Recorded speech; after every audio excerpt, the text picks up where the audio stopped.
Test 1 2, test 1 2. Here we go. Test 1 2, test 1 2. Here we go. Are we good? We good. Let's do this.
Good evening, ladies and gentlemen, and welcome to another episode of Specialist of the Strange radio show.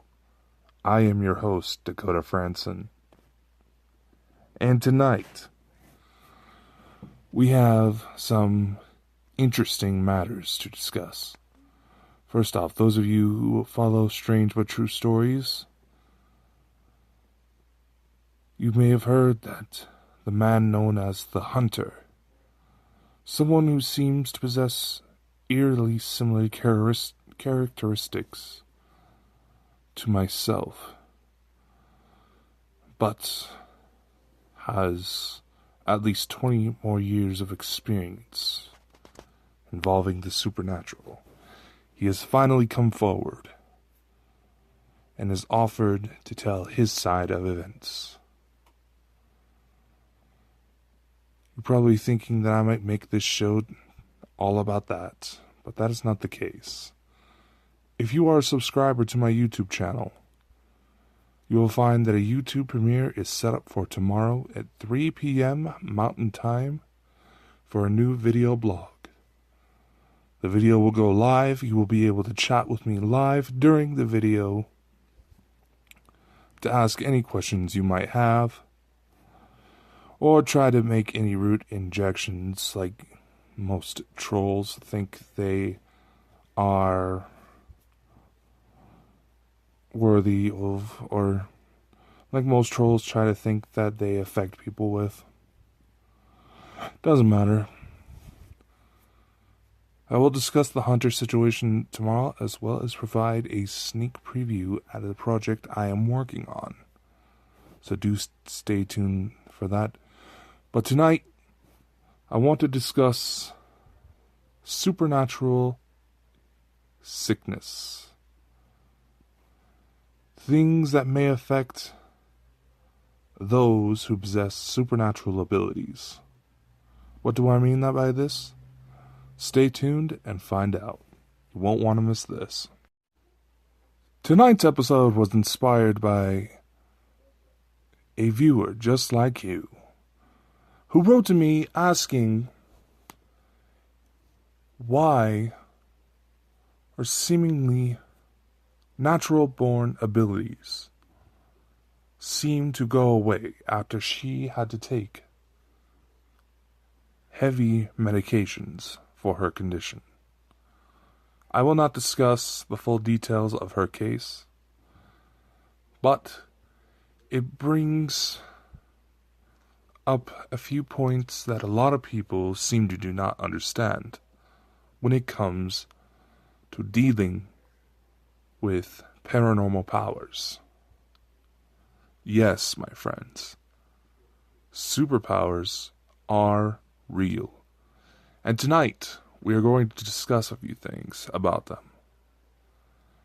For those of you who believe you possess psychic intuition of any sort,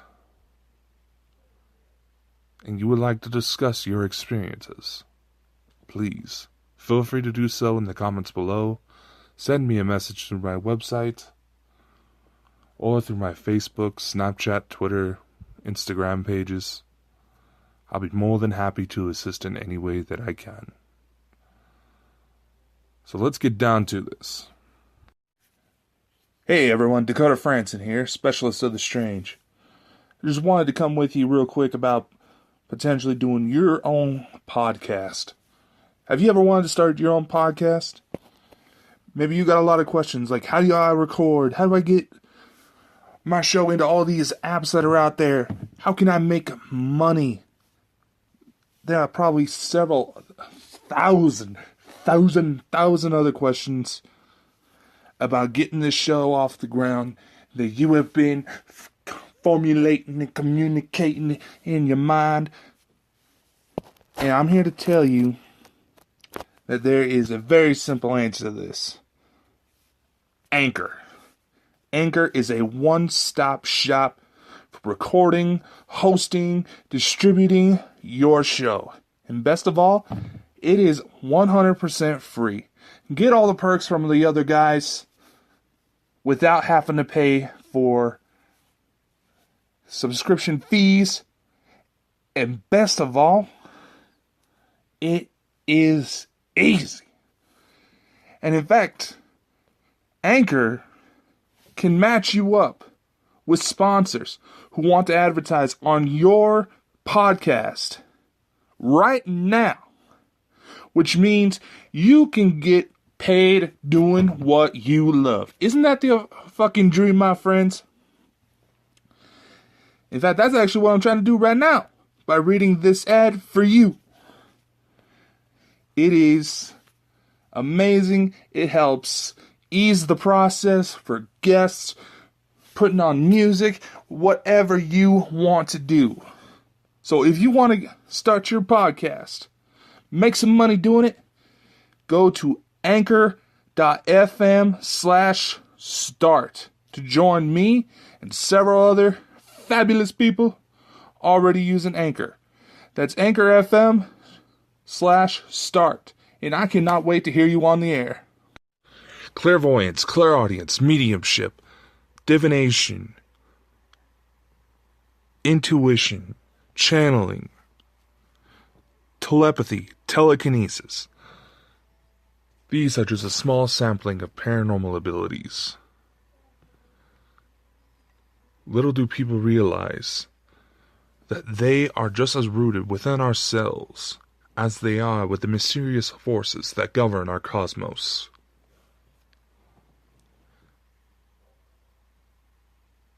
What brought this attention to me? I'm sorry, I'm starting to repeat myself. Nasty habit of mine.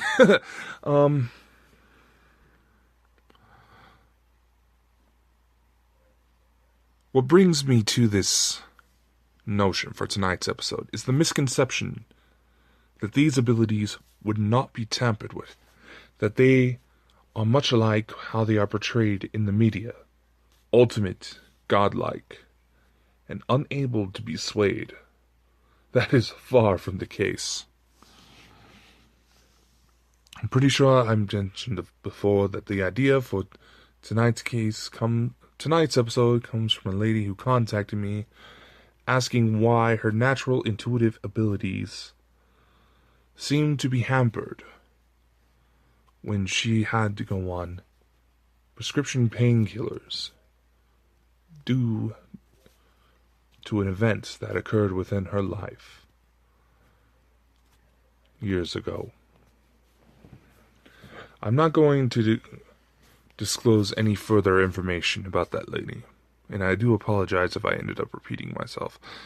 I'm having some technical difficulties tonight that's making putting this show together a little difficult. But anyway. And I also want to briefly touch in to how dealing with the supernatural could actually make you sick. To which modern medicine may not be able to help you.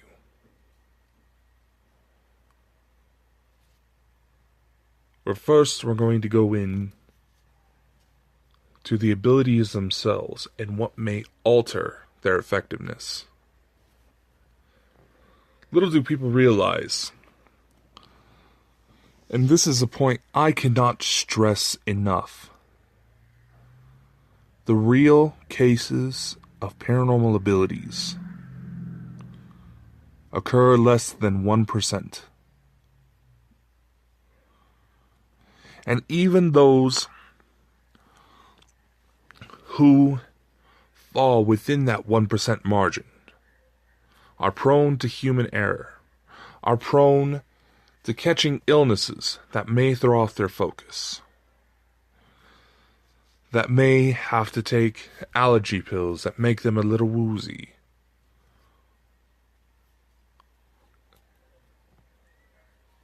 These abilities can be hampered, and much more. Just like our regular senses and our regular functions can be if we are on strong enough medication. Now, for those of you who know me a bit, you know that you probably figured out by now I'm a pretty big guy, so if I end up coming down with something, it usually takes pretty strong doses to start getting me built back up. Well, that's just my case. Every case is slightly different. I'm going to discuss a few case examples, which are loosely based on real life people I have come across during my travels. People who have reached out to me in hopes that I could teach them ways to better their own abilities, or even see if they had them. Case number 1. We have a gentleman we are going to call Bob. Generic ass name, I know, but let's just go with it. Bob has a habit of being able to predict certain events without even trying. Like he constantly jinx his everything.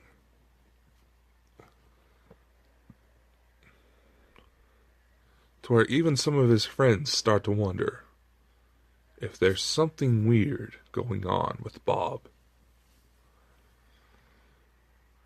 A few times, you might just think, okay, this is a coincidence, no big deal. But after a while, a pattern starts to form. And you can't help but wonder if there's something else to it. There are two interpretations of this case alone. The first one, and most likely, the human mind is geared to watch for patterns.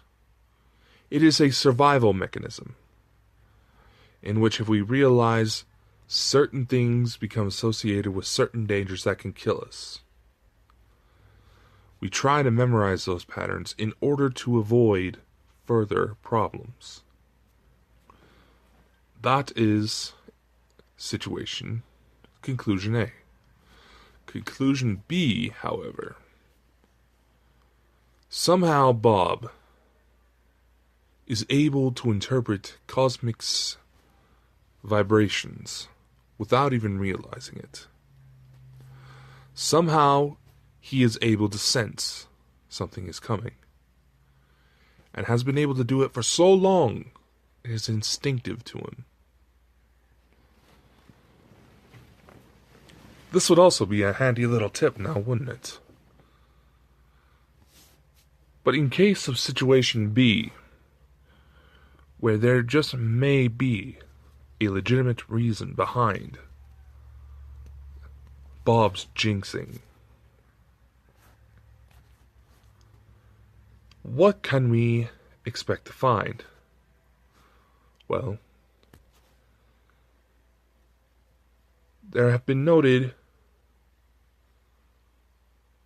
electromagnetic effects that seem to take place whenever events like this happen. It is difficult to test these hypotheses due to the fact of the seemingly random nature, and we just can't walk around with electromagnetic sensors on us, now can we? Because again, there is a principle when it comes to mostly quantum mechanics, however, it can apply to most areas of research. The observer changes the observed. Once people or situations realizing they are being watched or being monitored, they will change their behavior.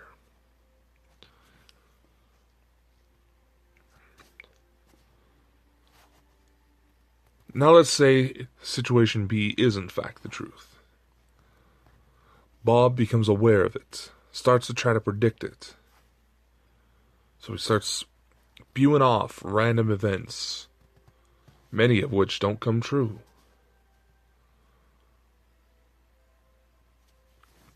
Does that make him a liar? Not necessarily. Does that prove that he is just going crazy and making a mountain out of an anthill? Possibly. There are too many factors to really give indication. Now let's go over to another case, modeled after a young boy who I am currently mentoring. We will call him Chase. Chase, since he was able to talk, seemed to freak out his parents. He was somehow able to gain knowledge about certain events within the house they recently moved into, as if he was told by the previous owners themselves, who died in the house before he was even born. Chase is brought to various mentors, both spiritual and psychological, who all come to the conclusion that, at the very least, he is a very bright child. Through further testing and some procedures done to maybe help Chase develop his abilities faster,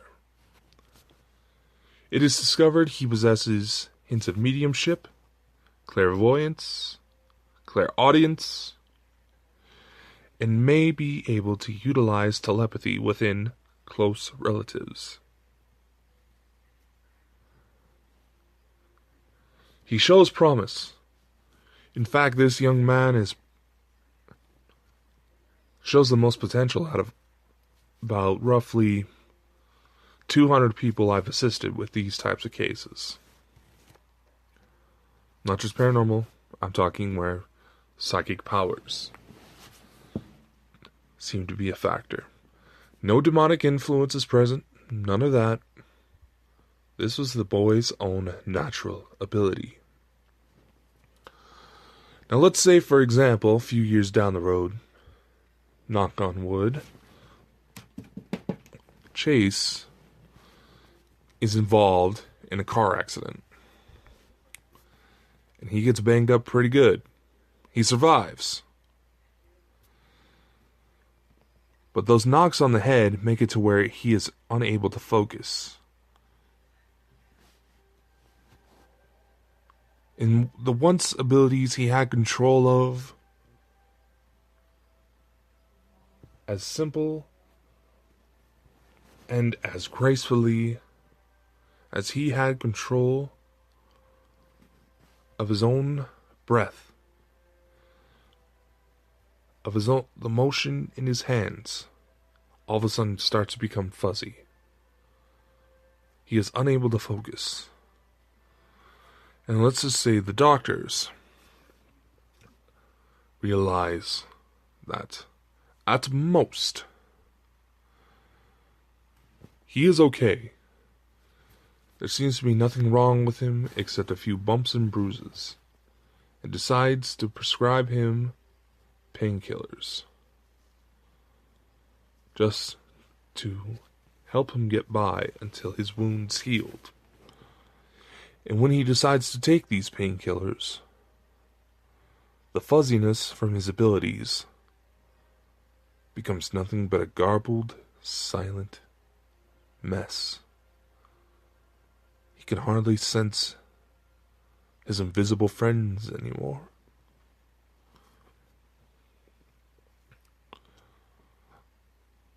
Now maybe, after he can get his abilities back. I am sorry, that is an email notification.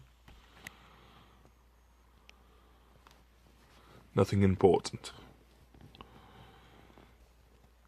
And slowly his abilities start to return. Definitely a good sign. But let's just say those injuries were in fact worse than he expected. And he took some severe brain damage, to which he may never recover. The abilities will likely disappear as well. So what about abilities being able to cause afflictions? Can demonic forces make those who tread too close to their whereabouts physically ill? It seems all the answers lie as yes. Even extraterrestrial phenomenon can be played into this.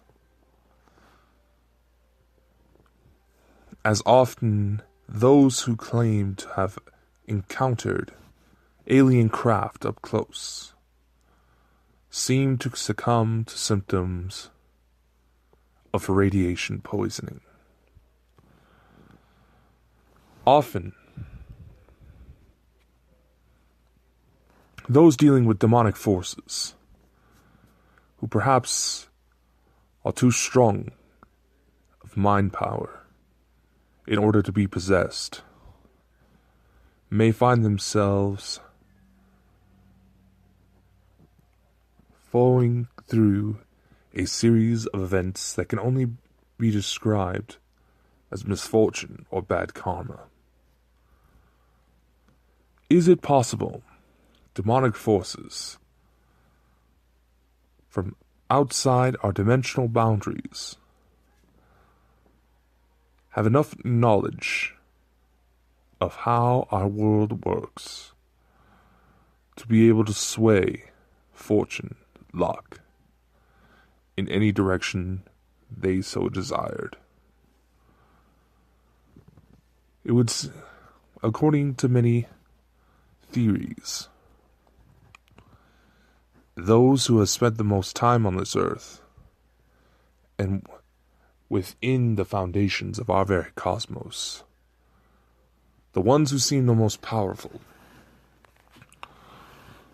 the ones who have been around the longest, seem to be able to do just that on either unsuspecting victims who just happen to be a victim of location, or those who dare to walk in and challenge them. As for me, I don't believe any of my ailments seem to be caused by demonic forces or dealing with matters of the supernatural. Most of my ailments seem to be unfortunate genetics. But I've had situations where I've had deep scratches appear on my flesh. I've had beings knock me down, seemingly try to throw me through walls, and I'm a big guy. Last time I hopped on a scale, it said I was a little over 300 pounds.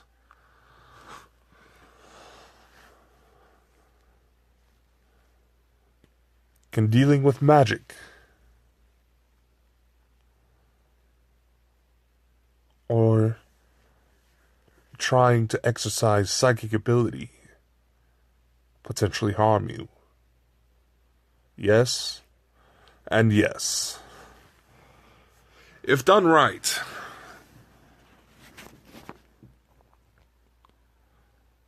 psychic ability, if exercised properly, the worst that can happen is a nasty headache. Because in a way, you strained those muscles, and you might want to take it back a bit. Though the exact, as far as magic being able to be used in causing afflictions to others, evil intentions manifesting, well, there seems to be more than one answer to that. It is a fear commonly used in horror films. Black magic being used to make people act against their will, or even try to kill them. I've only had one situation in which someone tried to use magic in order to kill. And they dared try to threaten me.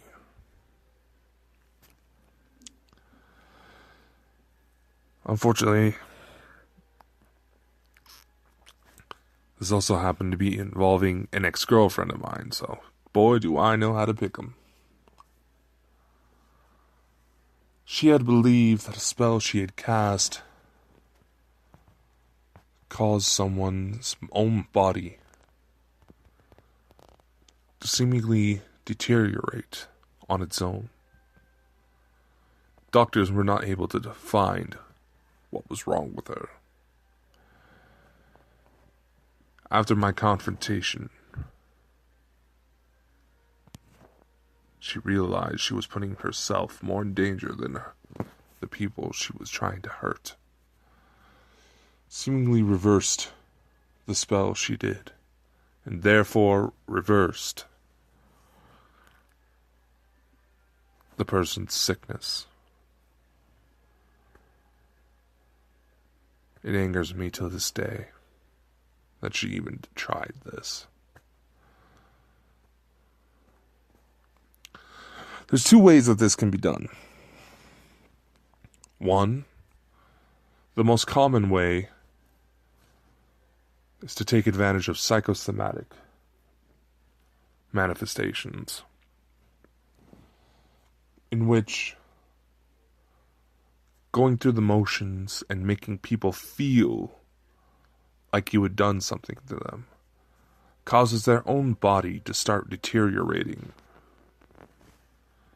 simply because they think they have been cursed.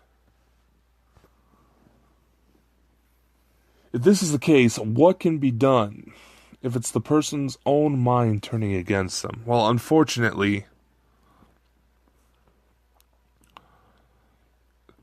it seems like playing through the motions, enacting like you were doing everything you can to reverse the spell itself, or revealing that it was all fake in the first place, seemed to be the only turn-off switch. In cases where I've had clients believe that they were haunted by negative spirits, but honestly, there was absolutely nothing in the house, I have been known to perform cleansing rituals. Simple ones anyone can do, if they knew the right words, just to help put their minds at ease. Never again did they complain about negative energies. There's also been instances where the person's own life choices manifested into negative energies, to which it took confronting and changing those behavior patterns in order to really make a difference. As for magic, again, taking advantage of quantum entanglement seems to be the basis. However, I do not feel comfortable going into further detail, because there's certain people in the audience who may try to replicate for their own selfish needs. And I can put it out there, put the disclaimer that I am not legally responsible. But I'm not going to give any of you that power. Overall, it does seem that many paranormal powers have psychosomatic basis, no matter the cases in which they may happen. Putting medications within our system seem to be able to alter our perceptions, alter our focus to where we cannot utilize paranormal abilities, even though every person on this planet is capable of utilizing them. There's much more work that needs to be done within this field. So with that, I'm going to make it a short show. Tune in next week for supernatural heroes. People who seem to define the basis of mythology and religion. I will see you next week, my friends.